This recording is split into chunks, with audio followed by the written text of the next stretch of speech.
ഇപ്പോൾ ഞാൻ ഇവിടുത്തെ അധിപതിയാണ്. ഇന്ദ്രന് ശക്തിയുണ്ടെങ്കിൽ അയാൾ ഇവിടുത്തെ അധിപതിയാകും. പക്ഷേ ഞാൻ അവനെ തോൽപ്പിച്ചതാണ്. നീ ചെയ്തത് അനുചിതമാണ് താരകാസുര. ഇതിൽ അനുചിതം എന്താണ്? ആരുടെ പക്കൽ ശക്തിയുണ്ടോ അവന്റെ കയ്യിൽ അധികാരവും ഉണ്ടാകും. ശക്തിയും അധികാരവും നേടാനുള്ള ഈ സിദ്ധാന്തത്തിന്റെ ഫലമായാണ് ജഗത്തിൽ അന്യായവും അഹങ്കാരവും അശാന്തിയും ഹിംസയും അത്യാചാരവും ഉണ്ടാകുന്നത്. എന്നാൽ അങ്ങ് പറയണം ബ്രഹ്മദേവ, ഏത് സിദ്ധാന്തമാണുള്ളത് ഈ ജഗത്തിൽ ശാന്തിയും പ്രേമവും സ്ഥാപിക്കാൻ തക്കതായി? ആരുടെ വശം യോഗ്യതയും മാനവീയ ഭാവനയുമുണ്ടോ അവർക്ക് അധികാരം ലഭിക്കും. അന്ന് ഈ ജഗത്തിൽ ശാന്തിയും പ്രേമവും നീതിയും ന്യായവും സ്ഥാപിക്കപ്പെടും. അങ്ങനെ ഉണ്ടാവില്ല, ഉണ്ടാവാൻ സാധ്യതയുമില്ല. ഇല്ലാതിരിക്കുന്നത് നിന്നെപ്പോലെ താമസവൃത്തരായ വ്യക്തികൾ ഭോഗം, അന്യായം, അനീതി, സ്വാർത്ഥം, അധികാര ലോലുപത ഇവയാൽ അന്ധരായി പരഹിതവും ജനഹിതവും ചിന്തിക്കാത്തതിലാണ്. പക്ഷേ ഭാവിയിൽ ശാന്തി ഉണ്ടാകില്ലെന്ന് പറയാനാകില്ല. ശാന്തി ഉണ്ടാകുമെന്ന് അങ്ങ് വിശ്വസിക്കുന്നത് എന്തിനെ ആധാരമാക്കിയാണ് ബ്രഹ്മദേവ? മാനവീയതയും ദൈവിക വൃത്തികളും സദ്ഭാവനയും ആധാരമാക്കി. എന്നാൽ നിന്നെപ്പോലുള്ള വ്യക്തികൾ പരിണാമം ആലോചിക്കാതെ അന്യായവും അത്യാചാരവും ചെയ്യുന്നു. ഒരു സമയം തീർച്ചയായും വരും പ്രകൃതിയുടെ സത്യത്തെ സ്വീകരിക്കേണ്ടതായിട്ട്. അത് ശരി. അപ്പോൾ പ്രകൃതിക്കും ഒരു സത്യമുണ്ടോ? എന്നാൽ അത് പറഞ്ഞാലും പരംപിതാവേ, എന്താണ് ആ സത്യം? ജ്ഞാനിയും തത്വദർശിയും ദൂരദർശിയുമായ വ്യക്തി സത്യം അറിയുന്നു, മാനിക്കുന്നു. ഇപ്പോൾ നീയും കേട്ടു. തീർച്ചയായും. പ്രകൃതിക്കും മാനവികതയ്ക്കും സാത്വികതയ്ക്കും വിരുദ്ധമായി ആര് ഹിംസ, അന്യായം, അത്യാചാരം, പാപം ഇവ ചെയ്യുന്നുവോ അവർക്ക് അന്ത്യത്തിൽ ദുർദശ ഭവിക്കുന്നു. അതിൻ്റെ ഭീകരപരിണാമം അനുഭവിക്കേണ്ടി വരുന്നു. ഇതാണ് ആ പ്രകൃതി സത്യം. അതിനെ മനസ്സിലാക്കിയും മാനിച്ചും ക്രാന്തദർശികളായവർ ദുഷ്കർമ്മത്തിൽ നിന്നകന്ന് ഭയങ്കര വിപത്തിൽ നിന്നും രക്ഷ നേടുന്നു. ഭാവിയിൽ ഈ സത്യത്തെ സ്വായത്തമാക്കി ജഗത്തിലുള്ളവർക്ക് ശാന്തി സ്ഥാപിക്കുവാൻ സാധിക്കും. ബ്രഹ്മദേവ, അങ്ങും സ്വപ്നം കാണുന്നുവോ? ദിവാസ്വപ്നം, പകൽ സ്വപ്നം.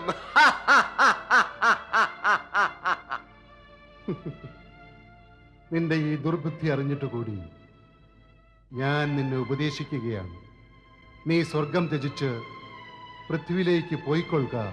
പൃഥ്വിയിലുള്ളവർ പൃഥ്വിയിൽ നിന്ന് സ്വർഗലോകത്തിലെത്തുവാൻ കൊതിക്കുകയാണ്. അങ്ങനെക്ക് വിപരീതം ഉപദേശിക്കുന്നു. പൃഥ്വിവാസികൾ ഏത് സ്വർഗലോകത്തിലേക്ക് വരുവാൻ ആഗ്രഹിക്കുന്നുവോ അതിന്റെ അധിപതി ദേവരാജൻ ഇന്ദ്രനാണ്. ഇവിടെ നിന്റെ ഭരണമാണ്.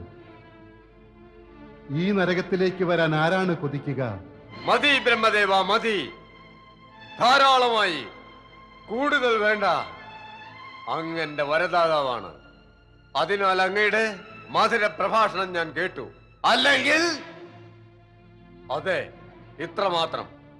ഞാൻ സ്വർഗലോകം ഒരിക്കലും ഉപേക്ഷിക്കുകയില്ല. ഇതിന്റെ പരിണാമം നിനക്ക് ഗുണകരമാകില്ല. പരിണാമം ഓർത്തിരുന്നെങ്കിൽ ഞാൻ സ്വർഗത്തിലെത്തുമായിരുന്നില്ല. ഏതു വരദാനവും അധികാരവും കാരണം നീ നിർഭയനും അഹങ്കാരിയുമായി തീർന്നുവോ ആ വരപ്രഭാവത്തിന്റെ അന്ത്യമാകാറായി താരകാസുര. നീ സ്വർഗലോകത്തിൽ നിന്ന് നിഷ്കാസിതനായിത്തീരും. ഈ അപ്സരകളും ദേവന്മാരും സ്വർഗവാസം പുനരാരംഭിക്കും. പരംപിതാ ബ്രഹ്മദേവൻ ജയിക്കട്ടെ. ഇല്ല, ഓടിപ്പോയി. എല്ലാരും പോയി.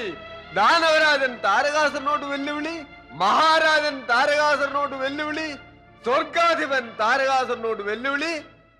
ഇല്ല. ഹേ ദുഷ്ട, നിന്റെ വെല്ലുവിളിക്ക് ഉത്തരം നൽകും ശിവപുത്രൻ.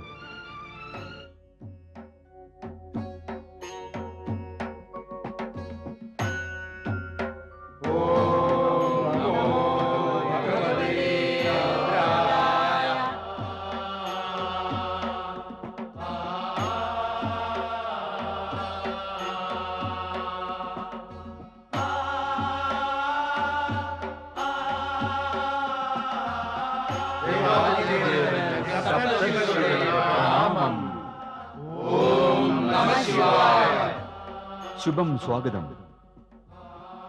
ബ്രഹ്മദേവൻ എന്റെ അന്തരാത്മാവിനാൽ പ്രേരിപ്പിക്കപ്പെട്ടത് മൂലമാണ് നിങ്ങളോട് എന്റെ സമീപം വരാൻ ആവശ്യപ്പെട്ടത്. വിശ്വനാഥ, അങ്ങ് ത്രികാലദർശിയാണ്. അങ്ങയുടെ ലീല അദമ്യമത്രേ.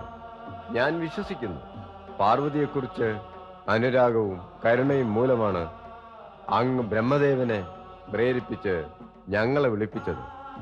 അങ്ങയുടെ അനുകമ്പയ്ക്കും അനുഗ്രഹത്തിനും നന്ദി. മഹർഷി വസിഷ്ഠ, അങ്ങേക്ക് തെറ്റിപ്പോയി. നാം പാർവതിയുടെ തപസ്സിൽ പ്രസന്നനായി നിങ്ങളെ വിളിപ്പിച്ചതല്ല. സത്യം പറഞ്ഞാൽ അവളിൽ അസന്തുഷ്ടനായാണ് വിളിപ്പിച്ചത്. എന്ത്? അങ്ങ് അസന്തുഷ്ടനാണോ വിശ്വനാഥ? അതെ, സത്യം ഇതാണ്. എന്റെ ഏകാന്ത സമാധിക്കായാണ് ഞാൻ ഈ സ്ഥലം തെരഞ്ഞെടുത്തത്. പക്ഷെ പാർവതി ഇവിടെ വന്ന് എന്റെ സമാധിയിൽ വിഘ്നമുണ്ടാക്കാൻ തുടങ്ങി. ആരാണ് അവളെ പറഞ്ഞു മനസ്സിലാക്കുക? ആ കാര്യത്തിന് നിങ്ങളെക്കാൾ അധികം ഉപയുക്തരായി ആരുണ്ട് എന്ന് വിചാരിച്ചാണ് ഞാൻ ബ്രഹ്മദേവനെ അയച്ചത്. എനിക്ക് പറയാനുള്ളത് ഇതാണ്: നിങ്ങൾ ചെന്ന് പാർവതിയെ ഉപദേശിക്കണം. അവളുടെ തപസ്സെല്ലാം നിരർത്ഥക പ്രയത്നമാണ് എന്ന്. അവൾ ഒന്നും നേടാൻ പോകുന്നില്ല. അവൾക്ക് അഭികാമ്യമായത് രാജകൊട്ടാരത്തിൽ ചെന്ന് യോഗ്യപുരുഷനെ വരിച്ച് സ്വന്തം ജീവിതം സന്തുഷ്ടമാക്കുക മാത്രമാണ്. അവളെ തപസ്സിൽ നിന്ന് വ്യതിചലിപ്പിക്കാനായി എന്നെക്കുറിച്ച് നിന്ദാപൂർവം സംസാരിക്കുവാൻ കൂടി നിങ്ങൾ മടിക്കേണ്ട. ഞാൻ അനുമതി നൽകുന്നു. അതെ, ഏത് വിധേനയും അവളെ തപസ്സുപേക്ഷിക്കാൻ നിർബന്ധിതയാക്കണം.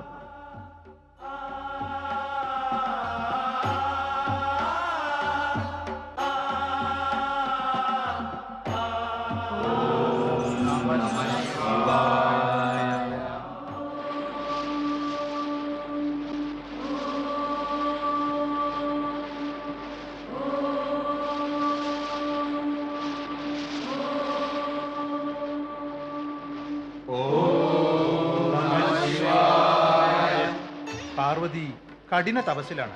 നമുക്ക് അവളെ ഉണർത്താം. പർവ്വതരാജപുത്രി പാർവതി, മിഴികൾ തുറക്കൂ.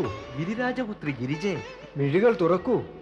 ഹിമാലയ രാജന്റെ ഓമനപുത്രി ഉമേ, മിഴി തുറക്കൂ. ഉണരൂ പാർവതി, ഉണരൂ.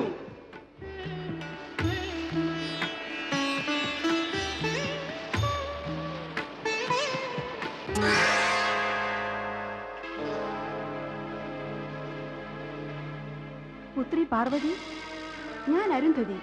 ഇവർ സപ്തർഷികൾ. ഞങ്ങൾ ചിലത് പറയുവാൻ ആഗ്രഹിക്കുന്നു.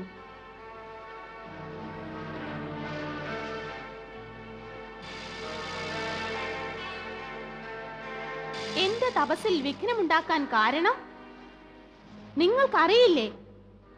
തപസ്സിൽ വിഘ്നമുണ്ടാക്കിയാൽ അതുവരെ ചെയ്ത തപസ് നിരർത്ഥകമാകുമെന്ന്. എന്റെ തപസ്സിൽ വിഘ്നം വരുത്തി അതിനെ നിരർത്ഥകമാക്കാനുള്ള അധികാരം നിങ്ങൾക്ക് ആര് തന്നു? ഞങ്ങൾ നിന്റെ നന്മയ്ക്കായി ചിലത് പറയാൻ വന്നതാണ്. ഞങ്ങളെ അനുസരിക്കുന്നത് നിനക്ക് നന്മ വരുത്തും. എന്റെ ഹിതാഹിതങ്ങൾ എനിക്ക് നന്നായിട്ടറിയാം. നിങ്ങളെല്ലാം ദയവ് ചെയ്ത് ഇവിടെ നിന്ന് പോകണം. ഞാൻ വീണ്ടും തപസ് ചെയ്യട്ടെ. ഞങ്ങൾ ഇവിടെ നിന്നും പോയേക്കാം. പക്ഷേ നിന്നെ ഒരു കാര്യം സ്പഷ്ടമായി ധരിപ്പിക്കേണ്ടത് അത്യാവശ്യമാണ്. ഏത് ശ്മശാനവാസിയും ചിതാഭസ്മധാരിയെ പ്രസന്നനാക്കുവാൻ നീ പരിശ്രമിക്കുന്നുവോ, അയാൾ ഒരിക്കലും പ്രസന്നനാവുകയില്ല. അതിൽ നിങ്ങൾക്കെന്താണ് ഇത്ര വിഷമം? വിഷമം ഞങ്ങൾക്കല്ല, നിനക്ക് തന്നെയാകും. ആരുടെ ഗളത്തിലും ബാഹുക്കളിലും വലത്തും ഇടത്തും സർപ്പങ്ങൾ വസിക്കുന്നുവോ, അയാൾ നിനക്ക് കഷ്ടമല്ലാതെ സുഖം നൽകുമെന്നാണോ? ആരുടെ ഗളത്തിലും ബാഹുക്കളിലും ഇടത്തും വലത്തും സർപ്പങ്ങൾ ഉണ്ടായിട്ട് കൂടി യാതൊരു കഷ്ടവുമില്ലയോ, അദ്ദേഹത്തിനൊപ്പം എന്റെ ജീവിതം നയിക്കുവാൻ എനിക്കെന്ത് കഷ്ടമാണ്? തീർച്ചയായും ശിവൻ സുരയും സോമരസവും പാനം ചെയ്ത് സർപ്പവിഷത്തെ നിർവീര്യമാക്കും. നിനക്കും അങ്ങനെ ചെയ്യാനാകുമോ?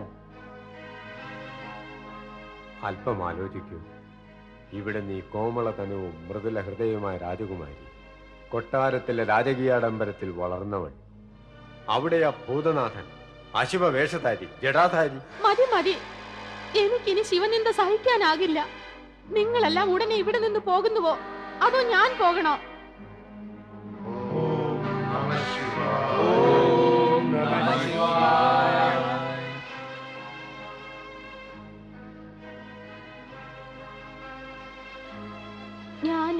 ഏറ്റവും കഠിനവും ഉഗ്രവുമായ തപസ് ആരംഭിക്കും. ഓം നമഃ ശിവായ. ഓം നമഃ ശിവായ. ഓം നമഃ ശിവായ. ഓം നമഃ ശിവായ. ഓം നമഃ ശിവായ. ഓം നമഃ ശിവായ. ഓം നമഃ ശിവായ. ഓം നമഃ ശിവായ. ഓം പാർവതി, നമഃ ശിവായ. പാർവതി, ഓം പാർവതി. നമഃ ശിവായ. ഓം നമഃ ശിവായ. ഓം നമഃ ശിവായ. ഓം നമഃ ശിവായ. ഓം നമഃ ശിവായ. പാർവതി, പാർവതി, പാർവതി, പാർവതി, പാർവതി. ഇവിടെ എന്തൊരു ചൂട് വിജയ.